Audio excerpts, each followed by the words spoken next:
What's up, summoners? King Blair here. Today, we're going to be doing my initial thoughts on the new hero that got revealed on the live stream, the Ice Mage, Ida.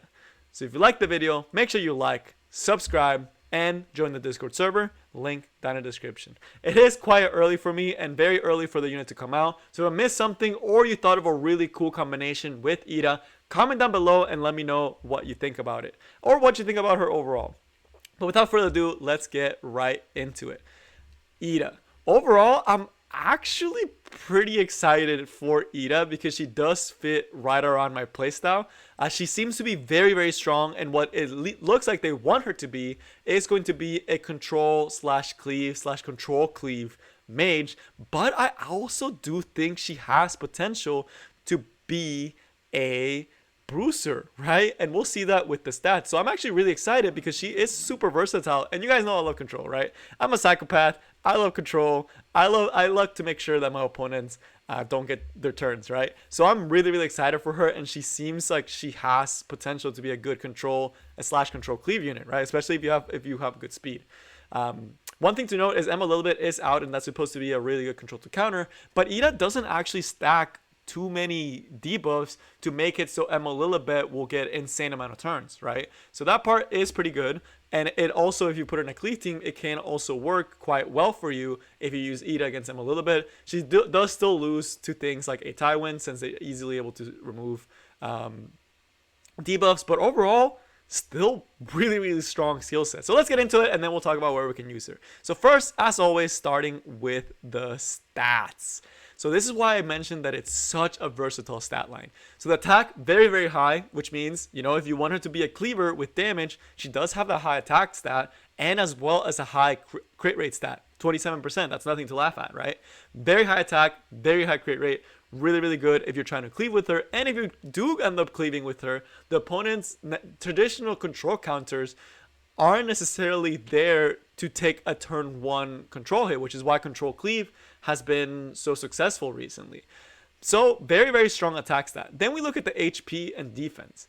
The HP is not bad for a mage. Most mages actually have sub 5,000 HP. So the fact that she has over 5,000 HP is really, really strong. And the defense, as all mages do, is quite high, right? So she's definitely can take a hit if you do decide to go more for a booster-ish type of build. The speed is going to be her worst stat. This does make it so she most likely will not be your opener, but we have seen units like Bazaar that are only 2 speed faster be extreme speed. So definitely can still be an opener. I wouldn't put it past someone to make a super fast one, but it's just going to be a lot harder if you're trying to make her an opener, and you're most likely not going to be outspeeding a lot of the speed contesters, right? So there's something to note, but can definitely happen if you want her to be an opener. And as we'll see with the skids, she does have potential for an opener, but most likely going to be an opener against slower teams or as a secondary opener in your control cleave, right? So that's most likely where, like, kind of like going after your Faithless Lidica if you're cleaving. But in a control bruiser playstyle, this doesn't matter because she can easily outspeed a lot of tanks, right? So very, very cool defensive stats. And then of course the effectiveness, if you do have the imprint concentration, she does get quite high starting effectiveness, which is always nice, so you don't have to put a lot of it in the substats. And if you're trying to cleave, the imprint release, really, really nice to have that extra attack on your actual cleavers that are doing the big damage, although she herself looks like she'll be able to do good damage. We do have to wait for the ratios to see how good she'll be as just a cleave unit on her own, but it is very promising that she does have this good of stats, right? I'm a big fan of the stats. Now, as far as the skills. So the S3, this one is looking primarily like the cleave, quote unquote cleave skill that you'll open up with. So the S3 is going to be an AoE attack that has an 85% chance to stun.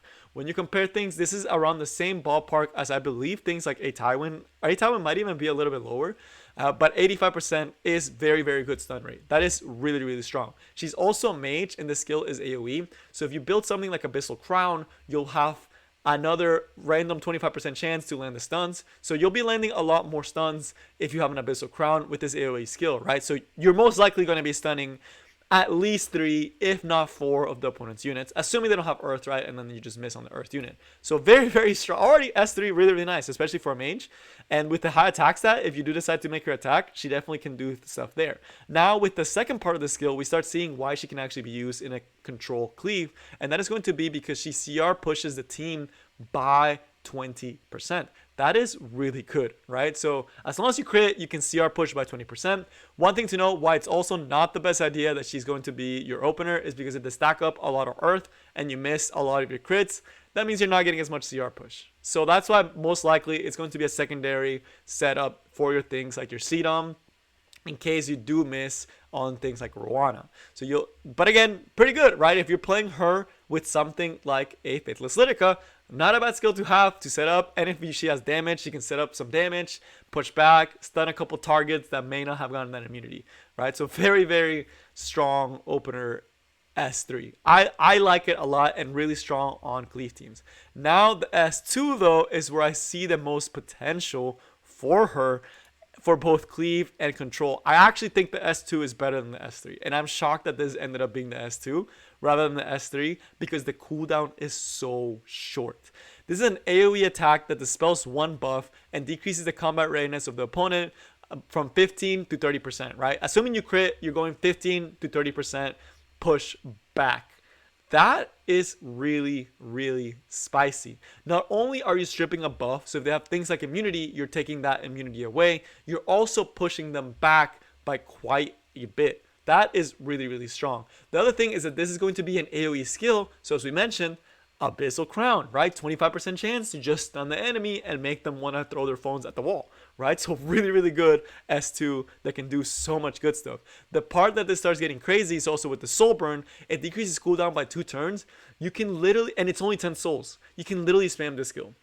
If you soul burn this S2, it's off cooldown. So you can literally go S2, soul burn S2. Next turn, soul burn S2. That is so much strip. So much potential stun, the opponent will be overwhelmed and you're controlling them in the process and pushing them back. This skill is crazy to me how spammable it is. The fact that it's only a 3-turn cooldown skill is just crazy to me.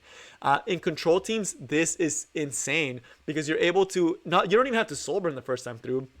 You can just open with the S2, strip the buffs, right? Push them back a little bit. Come around, if you strip the immunity, use the S3, stun the whole team, use an S1, and this skill will be back off cooldown. We can just S2 again, right? And then you, by that point, you'll have souls, you'll be able to spam it. So imagine the rotation for a control or a control bruiser player. It's going to be S2, and then the next turn will be S3, and then ultimately it will be S1, and then you'll have enough souls to be able to spam S2. That is really, really powerful. This looks so annoying. Again, yes, a Tywin does counter this, and some other units like Vivian that just stack up way more than just one buff. FCC still a really good counter against this skill because FCC does put out the barrier plus the immunity. It can be too many buffs, but regardless, it is so good if there's no Fallen Cecilia on the board, and if you're able to ban the Vivian or have something else that can strip some buffs from the Vivian. Just so much potential.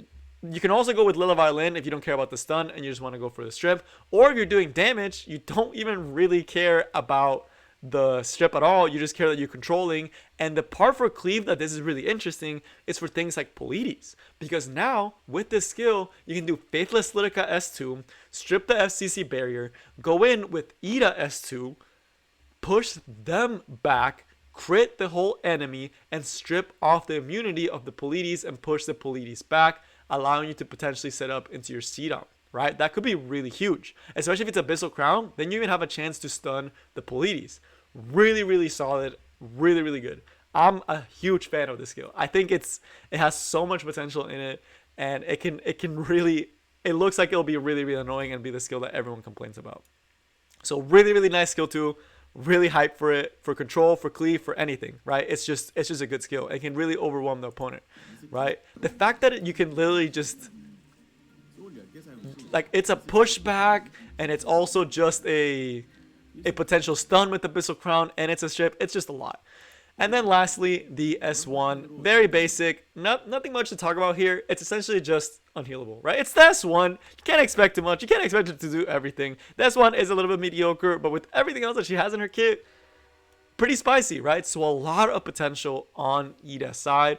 I'm very hyped for it. It's a control cleave unit. We are getting Emma a little bit, but she doesn't seem like she's stacking way too many debuffs. She does look Abyssal Crown reliant, even though her artifact looks extremely cool. Abyssal Crown just makes so much sense for her.